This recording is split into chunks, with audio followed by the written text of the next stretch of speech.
여러분들은 해마다 성탄절을 맞고 있는데 여러분 어떻습니까? 저도 벌써 거의 한 50 몇 번째, 거의 60번 가까이 성탄절을 맞고 있습니다만은 올 성탄절을 여러분들은 어떻게 준비하셨는지 한번 개인적으로 여쭙고 싶습니다. 제가 어렸을 때는 이 성탄절 하면 정말 그 기대감이 충만했고 또 기쁨이 넘치는 그런 성탄절이라고 생각을 합니다. 정확하게 말씀을 드리면요, 이 성탄절 예배를 기다리는 것이 아니라 성탄절 전날 크리스마스 이브 때에 이루어지는 여러 가지 행사를 많이 기다렸고요. 또 더 정확하게 말씀을 드린다면 이 크리스마스 이브에 드려지는 어떤 성탄 발표회 보다도 그 이후에 이루어지는 성탄 선물 교환을 하는데, 거기에는 이제 선물도 또 나름대로 준비를 하고 또 벌칙도 그 안에 넣고, 그 다음에 이제 그 뭐 게임 할 생각에 너무나 부풀어 있던 그런 그 기억이 있습니다. 지금으로부터 40년 전 성탄절이니까요. 그때 당시에는 외출과 외박이 그렇게 자유로운 그런 시대도 아니었고, 또 교회에서 공식적으로 허용된 외박이라면 여름 수련회 하고, 그리고 나서 이제 이 성탄절 전야 때에 그 올라이타는, 그리고 나서 성탄절 당일날 새벽에 새벽송 돌고 너무 피곤해가지고 성탄절 예배 때는 꼬박꼬박 졸았던 그런 기억들이 새로워지는 것을 보게 됩니다. 근데 지금 그런 성탄절 전야나 또 성탄절 행사가 아무것도 이루어지지 않으니까 그때가 참 기쁘고 즐겁다라고 생각이 됩니다. 요즘 사회도 그런 것 같아요. 예전에는 성탄절 12월만 들어서게 되면 뭐 곳곳에서 캐롤이 울려 나오고, 음반 가게에서는 뭐 참 그 성탄절 여러 가지 노래가 나오는데, 뭐 기억에 남는 것은 뭐 심영래 성탄 캐롤 해가지고 달릴까 말까 하면서 그런 성탄 캐롤 아마 다 기억하실 것 같습니다. 그리고 그때는 왜 이렇게 또 성탄 카드를 보내는 게 참 많았잖아요. 그렇죠? 크리스마스 실도 붙여가지고 성탄 카드를 보내면서 또 성탄의 마음을 나누고 따뜻한 그런 성탄을 맞이하게 되었는데, 요즘은 모르겠습니다. 제가 서울 시내를 잘 안 나가서 모르겠습니다만, 명동이라든지 대형 쇼핑몰 아니면 그 백화점 같은 데에서만 성탄의 그 분위기만 날 뿐, 거리에서나 또 교회에서도 그렇게 크게 성탄의 그 분위기는 예전만 못한다라는 그런 생각을 한번 해보게 됩니다. 특히 우리 교회 올해 왜 이렇게 좀 편찮으신 분이 많으신지, 참 병원에 입원해 계시고, 또 그 다음에 가택에서 가려하는 중에 계시고, 또 그 다음에 저도 독감에 걸려가지고 목의 컨디션이 회복되지 않고 하다 보니까 그 어느 때보다 쭉 가라앉은 그런 성탄이라고 할 수가 있을 것 같습니다. 자, 이런 상황에서 제가 성탄 메시지를, 어떤 메시지를 전할까 하나님께 기도했어요. 하나님, 분위기가 축 처져 있고요, 저도 지금 몸이 그렇게 정상인 것 같지 않은데 이 상황에서 어떤 메시지를 전했으면 참 좋겠습니까? 라고 기도하면, 우리 하나님은 정말 긍휼이 많으시고 사랑이 많으셔서, 얘야 이런 본문으로 이렇게 설교하면 어떨까, 이렇게 말씀해 주시면 오죽이나 좋겠습니까? 그건 제 생각이었어요. 하나님 아무 말씀도 하지 않으십니다. 기도해도 도대체 영감을 주시지 않으세요. 보통 때 같으면 성탄절 설교가 보통 한 2주나 3주 정도의 성령께서 감동을 주셔가지고 성탄 메시지를 이렇게 준비하게 되는데, 올해는 하나님께서 묵묵부답이세요. 얼마나 답답하겠습니까? 더군다나 올해는 또 임직도 있고, 또 그 다음에 이제 학교가 이제 기말고사 치르고 나서 성적 처리를 하게 되는데, 이게 좀 보통 복잡한 게 아니에요. 그러다 보니까 막 정신도 없고, 또 그 다음에 돌아서면 무슨 설교 준비해야 되고, 새벽 기도에 뭐 준비하고 막 그러다 보니까 시간이 하나도 없는 거예요. 이런 상황에서 정말 자포자기하는 심정으로 이렇게 있다가 문득 AI에게 한번 물어보면 어떨까, 그런 생각을 했어요. 그래서 AI에게 좀 제가 고민 끝에 이제 저의 생각을 좀 털어놓게 되었습니다. 제가 토시 하나 안 틀리고 제가 AI에게 물어본 그런 그 물음을 제가 여러분들에게 소개해드리도록 하겠습니다. 성탄절 설교를 준비하고 싶은데 딱히 떠오르는 주제가 없네. 기도로 준비해야 하는데 기도도 안 되고, 성령의 기름 부으심을 사모하는데도 아무 아이디어가 안 떠올라. 해마다 반복되는 성탄절 설교를 벗어나서 좀 은혜롭고 신선하고 새로운 성탄절 설교를 준비하고 싶은데 어떻게 준비하면 좋을까? 참, 여러분 같으면 어떻게 대답을 해주시겠어요? 근데요, 기대 이상의 대답을 AI에게 해주게 되었습니다. 전혀 예상하지 못한 그 대답을 AI가 이렇게 대답을 해주었어요. 이것도 그대로 제가 옮겨드리겠습니다. 그 마음 자체가, 목사님 앞에 들어갑니다. 목사님, 그 마음 자체가 이미 성탄의 자리에 서 계신 것 같습니다. 똑똑하죠? 억지로 짜는 아이디어가 아니라 아무것도 나오지 않는 공허함 앞에 서 있는 그 자리가 사실은 말씀이 육신이 되신 사건을 가장 정직하게 기다리는 자리입니다.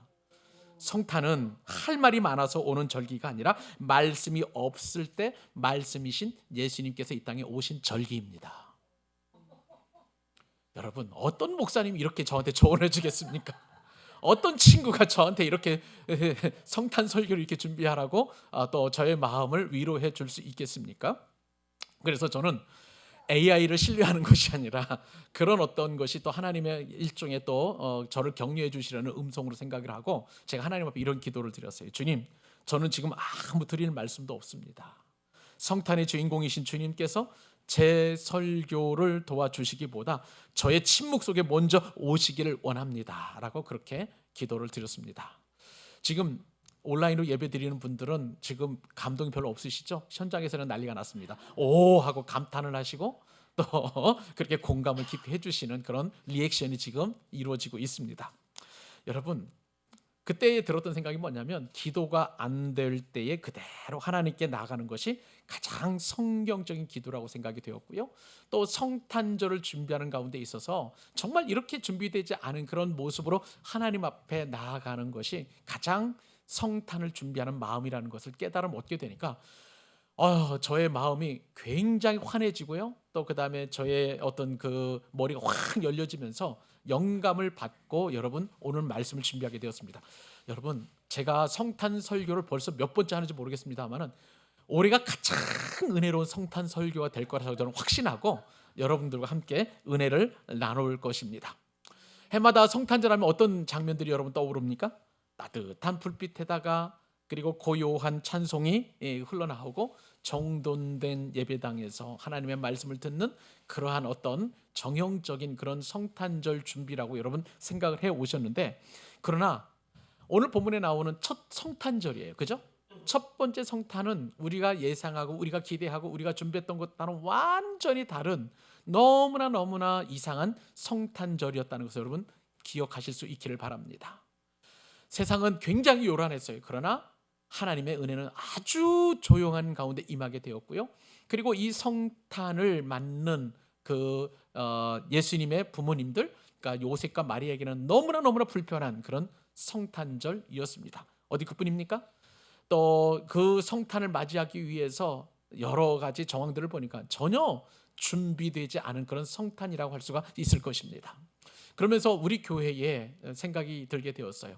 참 올해의 어느 때보다도 어려운 성탄을 준비하게 되었고 성탄을 맞이하게 되었는데, 이 첫 번째 성탄하고 우리 교회 상황이 어느 정도 굉장히 맞아 들어간다라는 생각이 들어서, 여러분, 첫 번째 성탄이 은혜였고 첫 번째 성탄이 하나님의 역사라면 우리도 올해 2025년도 이 성탄절에 하나님께서 특별한 은혜와 특별한 또 위로를 주실 줄로 믿습니다. 이 말씀 우리 마음판에 새기고 우리 귀에 새기고 우리 심령에 새겨서 오늘 제목이 바로 조용하고 그리고 또 불편하며 준비되지 않은 성탄이라고 제목을 잡았습니다만은, 만약에 그러한 상황이라면 주님이 주시는 특별한 위로를 받고 복되고 영광스러운 성탄이 될 수 있기를 우리 주님의 이름으로 축복합니다. 자, 오늘 본문 말씀을 통해서 우리에게 주시는 첫 번째 은혜는 무엇이냐면, 여러분 놀랍게도 세상은 굉장히 요란했습니다만은 그러나 그 안에서 하나님은 조용하게 성탄을 준비하시고 성탄의 은혜를 허락하셨다는 사실입니다. 자, 여러분 성탄 한번 떠올려 보십시다. 보통 우리가 성탄절 생각을 하면 어제 우리가 성탄 전야에 하나님 앞에 찬양을 올려드렸는데 가장 많이 우리가 좋아했던 찬양이 찬송가 109장이었어요. 고요한 밤 거룩한 밤, 여러분 다 기억하시죠? 우리가 어제 찬양 올려 불려드렸는데 성탄절 하면 보통 고요한 밤 거룩한 밤 하면서 굉장히 조용한 그런 성탄절을 생각을 합니다. 그런데 누가가 기록한 성탄을 보니까 그렇지 않았어요. 굉장히 세상적으로 요란한 성탄이었는데 그 성탄의 시작이 오늘 본문 말씀을 보니까 로마 황제 시저 가이상의 칙령으로 그렇게 역사가 시작되는 것으로 성경에 기록되어 있습니다. 오늘 본문 말씀 1절과 2절 말씀 같이 한번 읽어보기 원합니다. 읽겠습니다. 시작. 그때에 가이사 아구스도가 명을 내려 천하로 다 호적하라 하였으니 이 호적은 구레뇨가 수리아 총독이 되었을 때에 처음 한 것이라. 아멘. 여러분, 성탄에서 이 시대적 배경이 굉장히 중요합니다만 이 성탄의 시대적 배경은 오늘 본문 말씀을 보니까 은혜의 소식이 아니었어요. 세상적으로 보니까 강력한 행정명령이 내려져서 그 행정명령에 모든 사람이 다 따를 수밖에 없는 그런 상황이었습니다. 이 행정명령을 내린 사람은 그때 당시에 로마 황제 시저, 성경에서는 그것을 가이사라고 이렇게 번역을 했습니다. 그 시저인 아구스도가 이제 행정명령을 내렸는데 이 아구스도의 뜻은 거룩한 자, 존엄한 자. 이름 자체가 굉장히 위압감을 주는 그런 어떤 이름 아니겠습니까? 이 아구스도가 이제 행정명령을 내려서 모든 사람들, 로마 제국, 로마 시민들과 그 다음에 로마가 지배했던 그 식민지에 있는 모든 사람들은 다 호적을 하라라고 강력한 행정명령을 내리게 되었습니다. 자, 이 요란한 명령은 어떤 의미를 가지고 있느냐? 사람을 그 인격 그대로 존중하거나 또 인정해주는 그런 어떤 인격적인 명령이 아니라 사람 하나하나를 숫자로 파악하는 거예요. 이렇게 호적을 하게 되면 로마 제국 입장에서 보면 굉장히 유익한 일들이 많습니다. 일단은 사람들이 다 호적을 하게 되면 어떤 유익이 있느냐면 조세를 확보하는 일에 굉장히 유익해요. 그러니까 사람 인원수 머릿수를 다 계산을 해놓으니까 자, 그러면 이제 그 로마 제국의 그 정부 입장에서 보면 한 해에 세금이 얼마만큼 들어올지를 다 아는 거예요. 그죠? 그러니까 이 제국의 운영하는 데 있어서 굉장히 이제 유익하고 또 굉장히 도움을 받기 때문에 이 호적을 시저가 명령을 하게 된 것입니다. 호적을 하게 되면 또 어떤 또 유익이 있느냐? 유사시에 징병을 하잖아요. 그죠? 사람들을 모집해서 군대로 이렇게 끌고 가는 그런 어떤 징병을 하게 되는데 징병하는 데 있어서 굉장히 유익하고요. 뿐만 아니라 또 호적을 하게 되면 부역을 동원하기도 참 좋습니다. 전쟁을 하는 데 있어서 군인만 필요한 게 아니잖아요. 여러 가지 뭐 물자라든지 또 건축이라든지 도로를 닦는다든지 하는 그런 일들이 필요하니까 그런 일이 굉장히 유익하게 이제 호적이 활용될 수 있는 거예요. 무엇보다도 로마 시저가 가이사 아구스토가 이렇게 호적하게 한 이유 가운데 굉장히 중요한 이유는 뭐냐면 자신의 통치 영역이 어느 정도 되는지 몇 명의 인구를 내가 통치하고 있는지 그것을 파악할 수 있기 때문에 자, 내 손길이 닿지 않는 곳은 없다라고 할 정도로 그때 당시에 모든 세계의 중심이 로마였기 때문에 그러한 자신의 권세와 능력을 나타내기에 부족함이 없도록 호적하는 것은 굉장히 중요한 그런 일이라고 할 수가 있는 것입니다. 그리고 무엇보다도 이때의 그 로마는요 굉장히 로마 평화를 강력하게 추진해 왔던 그런 시대였습니다. 무슨 얘기냐면 여러분 혹시 한 번쯤 팍스 로마나라는 말을 혹시 들어보셨나 모르겠습니다. 팍스하면 평화예요. 로마나는 로마 제국의 평화입니다. 여러분 로마 제국의 평화는 어떤 평화였느냐? 강력한 로마 제국의 그 어떤 그 통치와 그 다음에 군사적인 우위를 가지고 로마가 정복하고 로마가 다스리는 모든 제국에는 그 분쟁이라든지 또 반란이라든지 또 그 어떠한 일도 일어나지 않는 강력한 통치 정책, 그래서 로마 제국의 힘을 바탕으로 한 통치 평화, 이것이 바로 팍스 로마나인데 이 팍스 로마나를 꿈꾸었던 그 왕이 첫 번째 왕이 가이사 아구스토, 그러니까 오늘 본문에 등장하는 이 아우구스투스예요. 이 그때 이 평화를 그 팍스 로마나를 펼쳤던 그 아우구스투스 그 황제 아구스토 황제는 주 한 27년부터 대략 한 200년 동안 맨 마지막 이제 그 황제가 이제 마르쿠스 아우렐리우스인데요. 이 사람이 대략 한 180년에서까지 그 평화 정책을 펼쳤는데 대략 한 200년 정도를 로마 제국의 전성기 혹은 팍스 로마나를 꿈꾸었던 그런 어떤 시대라고 봅니다. 자, 그러면 오늘 본문에서 이렇게 호적을 시작한 이 아구스토의 그 행정명령은 로마 제국 전역에 확 강력하게 펼쳐나가는 그런 상황이었다는 것이죠. 여러분, 저는 이 말씀을 묵상을 하면서 누가복음을 기록한 이 누가가 왜 의도적으로 이 사건을 기록했는지, 여러분 그것은 정말 의도가 있기 때문에 누가가 이 시대적인 명령을 기록했다라고 생각이 됩니다. 누가가 기록한 이 누가복음의 그 예수님의 탄생은 진정한 왕이 탄생하셨을 때 어떤 신비로운 종교 이야기로 시작하지 않고요. 이처럼 세상의 어떤 질서, 세상의 어떤 그 통치, 세상의 역사를 그대로 사실적으로 기록한 그 시작에서 성탄의 의미가 시작되었다고 할 수가 있는 것입니다. 이게 무슨 얘기입니까? 하나님의 구원은 실제 역사 속에서 일어났다는 거예요. 멀리 저 아무 의미 없이 아무런 어떤 역사와 상관없이 일어나는 것이 아니라 그 역사의 한복판, 그것도 호적을 하라는 이 엄청난 제국의 명령 앞에서 이 시대적 상황을 그대로 안고 예수 그리스도의 탄생이 기록되어 있었다는 것입니다. 사람들은 말하죠. 평화는 황제가 만든다. 세상 질서는 권력이 만든다라고 그때 당시에 모든 로마 시민들과 그리고 로마 제국에 소속되어 있었던 피전복민된 그런 어떤 압박받는 사람들이 다 그렇게 생각을 했었습니다.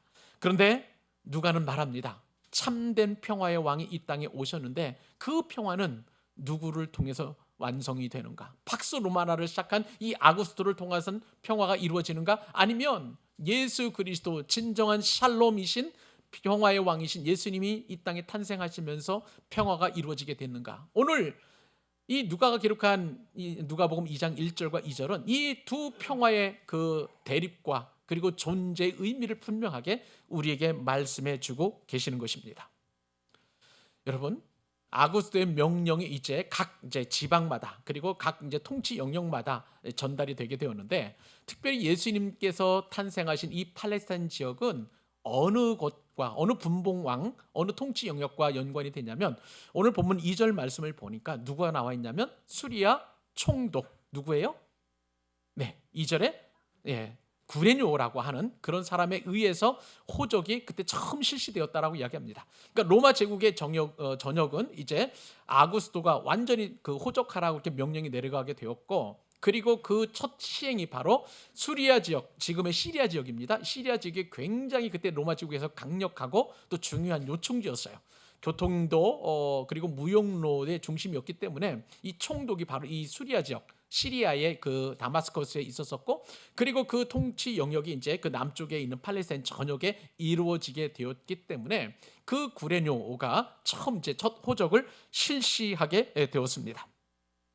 자, 여러분, 이런 상황 속에서 세상은 요란하게 이 황제의 명령과 수리아 총독인 구레노의 그 총독의 명령에 따라서 요란하게 움직이게 되었어요. 그러니까 모든 사람들이 다 동원될 수밖에 없었던 것이죠. 여기에는 임신 막달의 다른 마리아도 이제 원래 고향인, 남편 고향인 고향 베들레헴으로 가서 호적을 하기 위해서 이동하여 되겠습니다. 자신이 어떤 자원에서 움직이는 것이 아니라 강제적으로 이동하게 되는 그런 상황이었던 것이고요. 또 여관을 보니까 어땠습니까? 가득 차서 산모가 쉴 방이 없었던 것입니다. 이렇게 세상이 요란하게 움직였고, 그리고 또 성탄에 관련된 그런 내용들은 아주 조용하게 이루어지고 있었던 그런 상황이었던 것을 보게 되는 것이죠. 로마 제국의 기록에 따르면 저 팔레스타인, 저 베들레헴의 아주 작은 동네에 인류를 구원할 구세주가 태어났다라는 그 기록이 하나도 없어요. 세상은 완전히 요란하게 그냥 시끌벅적하게, 지금 이 호적을 하지 않으면 로마 황제의 통치 영역이나 그 어떤 것이 드러나지 않기 때문에 요란하게 이렇게 막 움직였습니다만은, 그러나 공식적인 그런 기록 문서가 로마 제국에 안에서는 있어지지 않았다는 것이죠. 인류를 구원한 만왕의 왕이 태어나심에도 불구하고 조용하고, 그리고 아무런 요동 없이 그렇게 이루어지게 된 것을 보게 됩니다.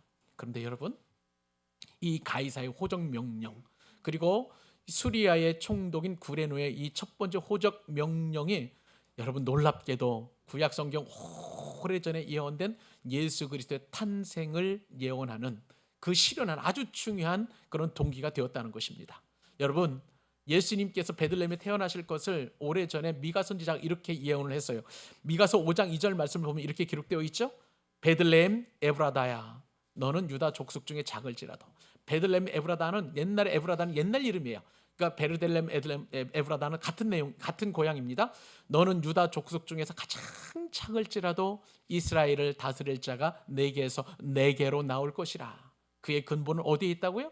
상고에 영원에 있었고, 또 영원 전에 있었느니라라고 그렇게 미가 선지자가 예언했는데 그 예언이 지금 오늘 본문에서 성취되고 있는 것을 보게 됩니다.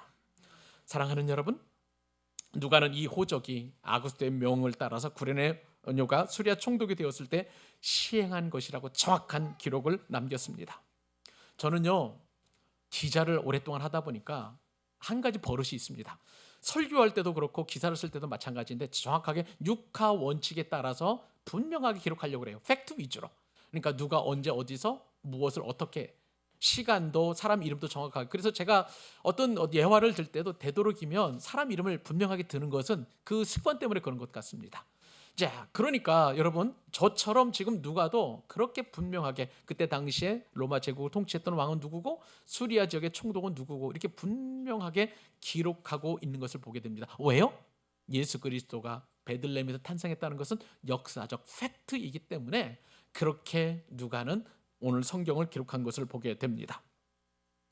여러분, 이처럼 예수님께서 탄생하셨음에도 불구하고 또한 구레뇨가 그리고 또 아구스토가 이렇게 호적 명령을 내렸음에도 불구하고 로마 제국의 이름에는 예수 그리스도의 이름이 없어요. 마리아의 고통도 없습니다. 그 어떤 로마 제국의 공식 문서에도 구세주가 마구간에서 태어났다는 그러한 기록은 없게 된 것을 보게 됩니다. 여러분, 그렇게 세상은 예수님의 탄생을 기록하지 않지만 분명한 것은 하나님은 예수님의 탄생을 성경에 기록한 줄로 믿습니다. 여러분, 이 성경은요, 허구가 아니에요. 신화도 아니에요. 분명한 역사적 사실을 이 성경에 그때 당시 시대적 정황과 함께 분명하게 기록되었다는 것을 우리가 알게 됩니다. 하나님은 거대한 제국의 요란한 명령 뒤에서 전혀 다른 조용한 이야기를 성경에 기록하신 것입니다. 오늘 우리도 요란한 세상에서 성탄을 맞게 되었습니다. 지금도 세상은 얼마나 요란한지 몰라요. 많은 것들을 숫자로 평가하고 또 성과로 판단하고 효율로 몰아세우고 끊임없이 움직이라 더해라 라고 요란하게 그렇게 우리를 몰아붙입니다마는 그 요란함 속에서 우리는 오히려 하나님 앞에서 이렇게 묻습니다. 하나님, 이 요란함 속에서 하나님은 조용하게 일하시고 계시는 줄로 믿습니다. 그것이 바로 참된 믿음인 줄로 믿고 그것이 바로 성탄의 참된 의미임을 우리가 믿음으로 고백합니다. 오늘 말씀은 분명하게 우리에게 교훈하고 계시죠. 하나님은 조용히 일하실 때 가장 정확하게 일하신다. 세상은 요란하면 요란할수록 오히려 하나님의 일하심은 요란하지 않고 조용하게 우리 가운데 임하신다는 것을 우리에게 알게 됩니다. 성탄의 밤 한번 생각을 해보십시오. 그때 당시에 성탄의 밤은 혁명도 없었습니다. 왕이 태어난다고 소요도 일어나지 않았고요. 종교적인 각성이나 그 어떠한 영적 집회도 없었다는 것을 우리가 너무나 잘 알고 있습니다. 그저 평범한 밤이었어요. 그리고 또 아무도 주목하지 않은 그 밤에 하나님께서는 이 구주 예수 탄생을 위하여 천사를 동원하셔서 좋은 소식을 전하게 하셨고, 그리고 또 그 다음에 천군과 천사가 예수님의 탄생을 기뻐하며 성가대로 하나님을 찬송했던 그 아름다운 밤이었음을 믿습니다. 여러분, 요란한 세상에서 조용한 성탄은 우리의 신앙의 도피가 아니라 믿음인 줄로 믿습니다. 성탄의 조용함은 현실을 외면하는 그런 침묵이 아니라 하나님께서 가장 중요한 일을 가장 조용하고 고요하게 이루셨음을 우리가 믿습니다. 그렇기 때문에 주님의 탄생은 세상의 요란함 속에서도 조용한 성탄이고 조용한 하나님의 역사인 것입니다. 여러분, 오늘 성탄절을 우리가 보내면서 여러분들 가운데 심란한 일 많이 있으시죠? 요란한 일들, 세상적으로 보면 참 피곤한 일, 어렵고 또 참 거친 일들이 많이 있죠. 그때 당시에 시대적 정형과 여러분들의 삶의 정황들이 너무나 동일합니다. 그러나 놀라운 것은 하나님은 조용하게 우리의 마음 가운데서 그저 평범한 것처럼 보이지만 분명하게 성탄의 기쁨과 은혜를 우리에게 주신 줄로 믿습니다. 여러분, 이것이 우리에게 소망이에요. 이것이 우리에게 믿음입니다. 이것이 성탄절을 보내는 저와 여러분이 누리는 은혜가 되어야 할 줄로 믿습니다. 자, 오늘 말씀을 통해서 주시는 두 번째 교훈입니다. 이제 조용한 성탄이 되었다면 이번에는 여러분 너무나 불편한 성탄이 오늘 본문 가운데 기록되어 있다는 거예요. 성탄절 하면 우리가 느끼는 것이 어떤 절기냐면 위로의 절기예요. 그렇죠? 가난하고 소외되고 어려움 당하고 고통당하는 사람들, 이 성탄의 기쁜 소식, 이 복음을 듣기만 해도 너무나 행복한 그런 절기입니다. 근데 첫 번째 성탄절을 보니까 위로보다도 너무나 불편한 게 많아요. 오늘 본문에 얼마나 불편한 것들이 많은지 여러분 깜짝 놀라실 거예요. 여러분 3절로 7절까지 같이 말씀을 다시 한번 읽어보십시다. 자, 시작. 모든 사람이 호적하러 각각 고향으로 돌아가매 요셉도 다윗의 집 족속이므로 갈릴리 나사렛 동네에서 유대를 향하여 베들레헴이라 하는 다윗의 동네로 그 약혼한 마리아와 함께 호적하러 올라가니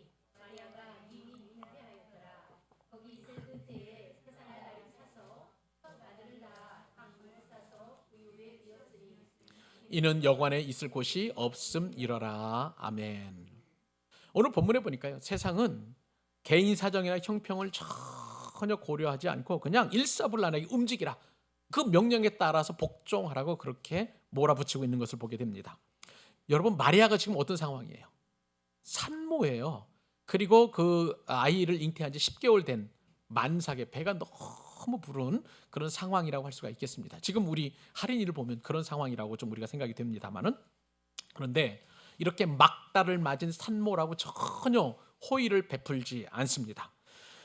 요셉과 마리아가 살던 그 지역이 이제 나사렛이에요. 이게 나사렛에서 이제 고향인 이제 베들레헴까지 가게 되는데 직선 거리로 보면 대략 한 110km 정도 됩니다. 여러분, 지금이야 자동차로 110km면 1시간이면 가잖아요. 그죠? 60분이면 110km 갈 수가 있는데, 여러분 지금 생각해 보세요. 지금으로부터 2000년 전입니다. 직선 도로가 나 있을 리가 없어요. 그러니까 이 마리아와 요셉은 그 고향으로 가기까지 꾸불꾸불한 길을 돌아서 가야 되고, 또 높은 산을 넘어야 되고, 또 깊은 계곡을 건너서 가야 되니까 얼마나 많이 걸어야 되는지 여러분 상상이나 되십니까?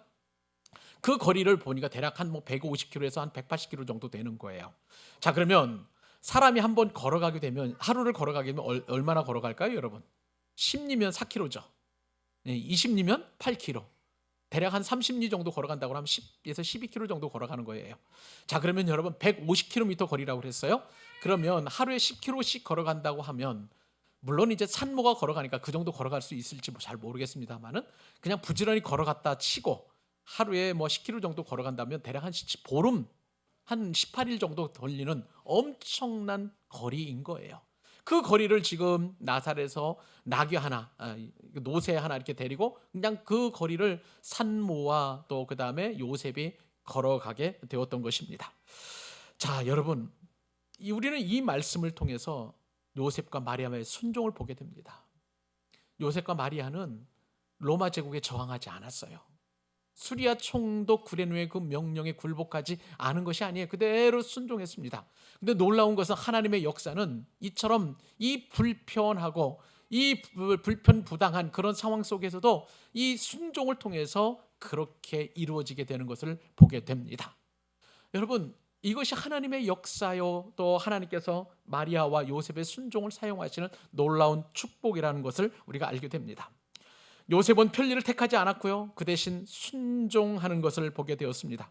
그것을 통해서 우리는 하나님의 뜻은 때로는 가장 힘든 길에서, 가장 불편한 길에서 역사가 이루어진다는 사실을 우리가 말씀을 통해서 깨닫게 됩니다.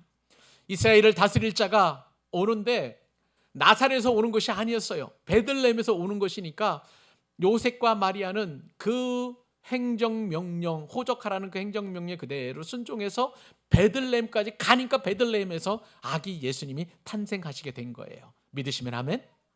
네, 이렇게 하나님의 역사는 그렇게 불편함 속에서 이루어지게 되었던 것을 보게 됩니다. 여러분, 보릅 남짓 이상으로 걸어가게 되면 산모가 어떻게 될까요, 여러분? 어떻게 될지 몰라요. 굉장히 위험할 수 있습니다만은, 그러나 그럼에도 불구하고 세상은 전혀 산모라고 고려하지 않아요. 배려해주지 않습니다. 그런데 이 마리아도 그렇게 걸어서 베들레헴까지 가게 된 것을 보게 됩니다. 그러고 보면 하나님의 아들이 태어나신 그 길은 편한 길이 아니었어요. 짧은 길도 아니었고요, 안전한 길도 아니었음을 우리가 알게 됩니다. 너무나 불편하고 또 불편하고 힘든 길이었다는 것을 우리가 말씀을 통해서 깨닫게 되는 것이죠. 자, 이렇게 이제 보름 이상 걸어가게 되면 굉장히 고단한 여행길이죠.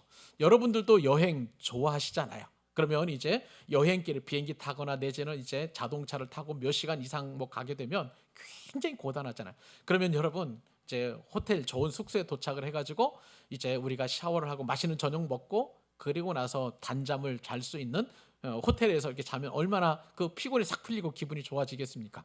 그런데 참 이상한 것은 무엇이냐면 마리아의 숙소가 얼마나 불편한지 성경은 이렇게 기록하고 있습니다. 2장 7절 한번 보실래요? 거기에 보니까 이는 여관에 어떻다고요? 있을 곳이 있습니까? 없습니까? 없음이로라. 여관에 있을 곳이 산모와 그리고 이 아기가 태어날 그 방이 없다는 것을 성경은 분명하게 말씀해 주고 있습니다. 이 말씀은 성탄의 현실을 아주 적나라하게 보여주고 있습니다. 여관에 산모 마리아가 묵을 방이 없었다는 거예요. 아니요, 없는 것이 아니라 방은 원래 많았죠. 그런데 아기 예수님에게 내어줄 자리가 없었던 것입니다. 누군가는 일찍 와서 방을 잡았을 거예요. 그죠? 누군가는 돈을 많이 내고 또 없는 방을 또 만들어냈을 수도 있습니다. 누군가에게는 아기 예수님보다 더 중요하다고 여겨져서 자신이 그 방을 그렇게 택하고 있었을 거예요. 그러나 여러분, 저와 여러분 같으면 어떻습니까? 만약에 산모가 있다고 하면 그 태어날 아기가 예수님이 아니라 할지라도 저 같으면 양보했을 것 같아요. 여러분들 다 양보했을 거라고 생각이 됩니다. 그런데 그때 당시에 2000년 전에 이 여관에는 그 누구도 산모에게 방을 양보해 주는 사람이 없었던 거예요. 자, 이것은 무엇을 말하는 것인가요? 공간의 문제가 아니라 환대 문제였습니다. 그 누구도 아기 예수님의 탄생을 기뻐하거나 즐거워하거나 행복해하거나 기다렸다라고 준비한 사람이 아무도 없었다는 거예요. 그러니 결국은 산모 마리아와 그 다음에 아기 태어나실 예수님은 너무나 불편했던 것이죠. 그리고 요셉도 너무나 불편한 그런 첫 번째 성탄절을 우리가 말씀을 통해서 보게 되는 것이죠. 그러나 여러분, 이 불편함이 오히려 하나님의 역사가 이루어지는 불편이 된 줄 믿으시기 바랍니다. 그 불편 속에서 하나님의 영광이 풍성하게 나타나게 되었다는 거예요. 하나님, 여러분, 예수님은 어떤 분이셨습니까? 편안한 자리 대신에 불편한 자리를 택하신 분이셨어요. 그런 그 불편한 속에서도 그 구주 예수 탄생의 은혜와 축복이 풍성하게 드러난 줄로 믿습니다. 우리도 마찬가지예요. 하나님은 우리가 가장 편안한 자리에만 오시는 것이 아니에요. 가장 인간적으로 불편한 관계에 있는 사람, 혹은 그 어렵고 힘든 그 자리, 그리고 누구나 가지 않으려고 양보받지 못하는 그 자리에 하나님께서 역사하시는 장소임을 여러분 믿으시기 바랍니다. 우리가 외면하고 싶은 그 현실의 한복판에서 하나님의 역사는 그곳에서 이루어진다는 것을 오늘 말씀을 통해서 우리에게 깨닫게 되는 거예요. 사랑하는 여러분, 이 말씀을 통해서 여러분이 외면해 왔던 어떤 불편한 곳이 있다면 그 자리야말로 여러분 하나님의 역사가 시작되는 곳임을 믿으시기 바랍니다. 우리는 편하고 안락하고 배려해주고 인정해주는 그 자리만 가기를 너무나 좋아하잖아요. 그러나 그 자리에는 하나님의 역사는 없어요. 불편한 자리, 힘든 자리, 고통의 자리, 그 자리가 바로 하나님의 역사가 이루어지는 자리임을 여러분 믿으시기 바랍니다. 마지막 우리 한 말씀 더 듣기로 합니다. 세 번째 오늘 말씀의 강력한 교훈은 뭐냐면 성탄이 준비되지 않았다는 거예요. 준비되지 않은 성탄이 오늘 본문에 드리워져 있습니다. 여러분, 첫 번째 성탄절 말씀을 드린 것처럼 여러분 소란했어요.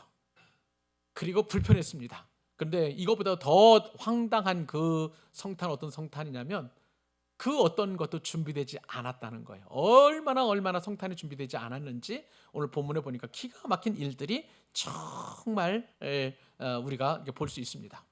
보통 우리가 성탄절 하면 너무나 기쁘잖아요. 그죠? 지금이야 많이 정착되었고 2000년 교회 역사를 통해서 성탄의 기쁨과 즐거움을 2000년 동안 준비해 왔으니까 얼마나 많은 또 문화가 만들어졌겠습니까? 때로는 성탄 카드도, 성탄 선물도, 그다음에 성탄 인사말도 이렇게 주고받으면서 어제 저 성탄 전야에 저희 친구들도 제가 아는 목사님들이 얼마나 많은 성탄 그 카드를 뭐 이렇게 카톡이나 또 문자로 보내주시는지 일일이 답장하기도 너무 버거울 정도로 많은 분들이 성탄 축하의 그 메시지를 전해주게 되었습니다. 그런데 오늘 본문에 보면 이 성탄절의 주인공이신 예수님이 탄생했음에도 불구하고 선물 하나, 축하의 말씀 하나도 전해주는 사람이 아무도 없었다는 거예요. 그만큼 이 성탄은 준비되지 않은 것을 우리가 보게 됩니다. 자, 그러면 얼마만큼 준비되지 않았는지 여러 가지, 그 설교 안에 보면 제가 한 5가지 정도 만들어 드렸나요? 한번 보십시다. 첫 번째는요, 시대가 성탄을 준비하지 않았어요. 여러분, 말씀을 우리가 나눴습니다마는 성탄을 세상은 전혀 기대하지 않았습니다. 오히려 성탄과 상관없이 세상은 잘 짜여진 그런 어떤 행정 조직에 의해서 호적하라는 명령만 쫙 그냥 모든 사람에게 그렇게 제공될 뿐이었던 것이죠. 가이사는 평화를 말합니다마는 진짜 평화의 왕이신 그 예수님에 대한 내용들이 전혀 언급되지 않고 전파되지 않았다는 것을 보게 됩니다. 그러니 시대적으로 성탄은 전혀 준비되지 않은 그런 상황이었던 것이죠.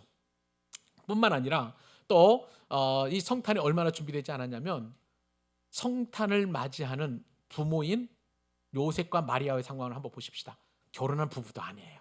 그러니까 결혼하지 않았으니까 앞으로 살 집은 어떻게 구할 것이며, 또 살림살이는 어떻게 장만할 것이며, 또 앞으로 꿈은, 또 아기는 어떻게 낳을 것이냐, 이런 거에 대한 준비가 전혀 없었던 거예요. 시대도 준비되지 않았을 뿐만 아니라 부모 역시도 이 성탄 준비를 전혀 하나도 하지 않은 그런 상황이었다는 것을 우리가 알게 되는 것이죠. 또 두 번째, 또 어떤 준비가 되지 않았냐면, 이 성탄이 준비되지 않았다는 거예요. 여정이, 성탄과 출산을 위한 준비가 하나도 이루어지지 않았다는 것을 보게 됩니다. 요셉과 마리아의 여정은 자발적인 여행이 아니라 강압적인, 그리고 동원된 그런 여행이었다고 말씀을 드렸습니다. 계획된 그런 여행이 아니라 어쩔 수 없이 밀려난 그런 선택이었다는 것을 우리가 염두에 둘 필요가 있는 것이죠. 그래서 마리아는 그냥 준비 없이 그냥 짐을 싼 거예요. 그냥 간단하게 여벌옷, 그 다음에 이제 물, 좀 약간의 먹을 것, 그런 정도를 이렇게 준비했을 뿐이고, 그렇게 여행 장구를 그냥 이제 호적만 하고 돌아오면 되는 거니까, 그렇게 또 장기간 어디 가서 살 것도 아니니까 그렇게 해서 간단하게 준비를 해서 여행을 떠나게 된 것입니다. 자, 이것이 바로 준비되지 않은 여정이라고 할 수가 있을 것입니다. 준비되지 않은 성탄을 묵상해 보니까 하나님은 준비된 일정이 아니라 그냥 우리의 일상 속에서 그렇게 하나님의 역사를 나타내신 것을 보게 됩니다. 만약에 마리아와 요셉이 이제 여정 가운데 출산 준비까지 되었다면 정말 이렇게 고생하지는 않았을 것 같아요. 그런데 말씀을 드린 것처럼 여정이 전혀 출산에 대한 그런 어떤 준비된 여정이 아니었기 때문에 하나님의 은혜와 그 다음에 하나님의 역사를 보게 되면 우리가 철저히 준비한다고 해서 하나님의 역사가 이루어지지 않은 거예요. 그것은 하나님의 선물로 우리에게 주어지는 은혜로 그렇게 모든 여정과 또 그리고 모든 역사는 이루어지게 되는 것입니다. 자, 그 다음에 또 준비되지 않은 것을 보니까 마리아와 요셉은 전혀 출산이 준비되지 않았던 것입니다. 요셉이 약혼한 마리아와 함께 호적하러 베들레헴에 올라갔었을 때, 여러분 그 다음 말씀 잘 보세요. 6절 말씀을 같이 한번 읽어봅니다. 자, 어떤 말씀인지. 거기 있을 그때에 해산할 날이 차서. 여러분 이거 한번 보세요. 해산할 날이 찼는데 언제냐면 거기 있을 그때라는 거예요. 지금처럼 이제 산부인과에서 정확하게 대략 이제 널 며칠쯤에 그 아기가 나올 것 같습니다라고, 이게 예측이 아닌 거예요. 그냥 여정 호적하러 갔었을 그때에 해산할 날이 찼다라고 성경에 기록되어 있는 것을 보게 됩니다. 그러니까 출산할 날짜가 정확하게 시간이 점찍어지지 않았다는 사실이에요. 요셉과 그 마리아가 베들레헴에 도착한 것도 아니었어요. 그리고 그 베들레헴에서 오래 머문 기간에 또 이렇게 출산한 것도 아니었고, 그냥 그 가는 여정 그 도중에 여관에서 출산을 하게 되었다라고 성경에 기록되어 있는 것을 보게 됩니다. 출산을 그렇게 준비되지 않았기 때문에 출산을 도와줄 산부인과 의사도 없었죠. 산파도 없었습니다.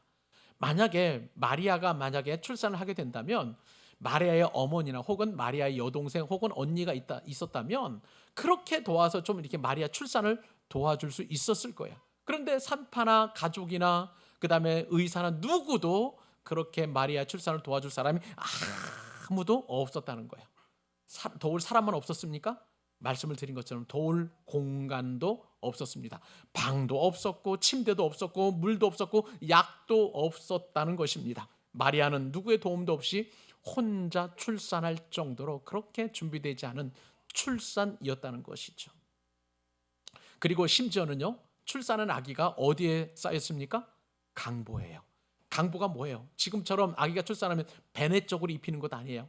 그리고 또 왕궁 같은 데서는 이제 비단 이불을 싸는데 그것도 아니었죠. 그냥 어머니나 아버지가 입고 둘러갔던 이 그 천, 그냥 거기서 그냥 둘둘 말아가지고 임시로 아기의 체온을 유지하기 위해서 그렇게 천을 둘렀다는 것이 그게 강보인 것입니다. 여러분, 또한 어디 그뿐입니까? 이 출산이 준비되지 않은 것은 출산하면 보통 선물을 많이 준비하잖아요. 사람들 축하의 말과 함께 그 누구도 축하해 주는 사람이 없었다는 것을 우리가 말씀을 통해서 깨닫게 됩니다.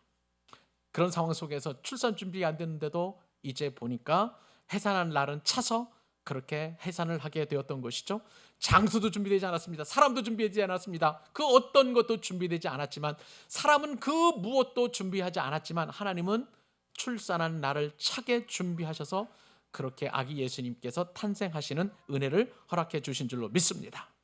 우리가 이 말씀을 보면 하나님의 구원은 혹은 하나님의 역사는 의도된 자리나 의도된 장소, 사람의 준비된 그런 계획 속에서 임하는 것이 아니라 전혀 준비되지 않은 상황 속에서 하나님의 은혜가 임하여 주신다는 거예요. 이것은 선물입니다. 여러분, 그 하나님을 우리가 믿으십시다. 우리가 보면 참 준비되지 않은 것들이 얼마나 많은지 몰라요. 그런데 놀라운 것은 준비되지 않은 그런 상황 속에서도 하나님은 놀랍게 역사하신다는 사실입니다. 마지막으로 또 어떤 것이 준비되지 않았을까요? 자리입니다. 출산한 방, 출산한 자리가 전혀 준비되지 않았어요.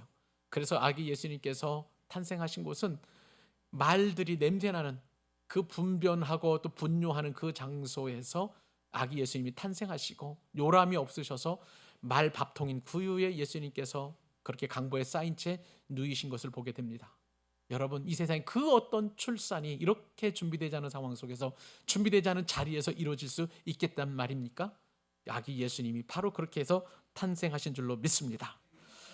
여러분, 이렇게 준비되지 않은 상황 속에서도 하나님은 오래전부터 예수님의 출생과 탄생을 준비하신 줄로 믿습니다. 선지자들을 통해서 구체적으로 어느 장소에서 태어날 것임을 분명하게 그렇게 기록해 놓으셨고요. 그렇게 준비되지 않은 상황, 시대, 그리고 여관, 자리가 없다 할지라도 하나님은 아기 예수 그리스도의 탄생을 분명하게 역사하신 줄로 믿습니다. 하나님, 그 하나님이 바로 우리 광교 사랑의 교회 하나님이신 줄로 믿습니다. 우리 가정의 하나님이신 줄로 믿습니다. 우리 개인의 하나님이신 줄로 믿고요, 또한 우리 일생의 하나님이신 줄로 믿습니다. 오늘 우리의 성탄이 혹시 예년보다 감동이 되지 않고 마음이 분주하고 혹은 준비되지 않았다라고 이렇게 느껴진다면 오늘 말씀이 크게 은혜가 되는 줄 믿으시기 바랍니다. 왜요? 바로 그 자리가 예수님께서 이 땅에 오신 자리이기 때문에 그런 거예요. 그러므로 이 성탄에 우리가 드릴 수 있는 가장 진실된 고백 하나면 좋겠습니다. 주님, 준비되지 않았지만 그래도 우리에게 오셔서 감사합니다. 감사의 마음을 주님 앞에 드리고 구주 예수 탄생의 기쁨을 함께 나누는 우리 광교 사랑의 모든 예배자들 되실 수 있기를 우리 주님의 이름으로 축복합니다.